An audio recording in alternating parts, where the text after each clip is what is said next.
నిన్ను పుట్టించిన దేవునికి నీ వలన ఏమైనా సంతోషం కలుగుతుందా, లేదా సంతాపాన్ని రప్పిస్తున్నావా? ఆలోచించండి.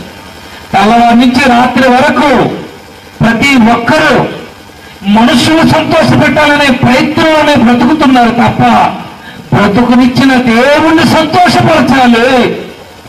ఆ దేవుడు నాకు తండ్రి, ఆ తండ్రి నాకు ఇచ్చిన ఈ జీవితాన్ని నేను అనుభవిస్తున్నాను, ఆ దేవుణ్ణి సంతోషపరచాలి.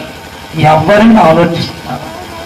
తెల్లవారి నుంచి రాత్రి వరకు నీ సంతోషాల కొరకు, నీ పిల్లల సంతోషాల కొరకు, నీ భార్య సంతోషం కొరకు లోకంలో ప్రయత్నిస్తున్నావు తప్ప నీకు జన్మనిచ్చిన దేవుణ్ణి సంతోషపరచాలని ఏ రోజున ఆలోచిస్తున్నావా?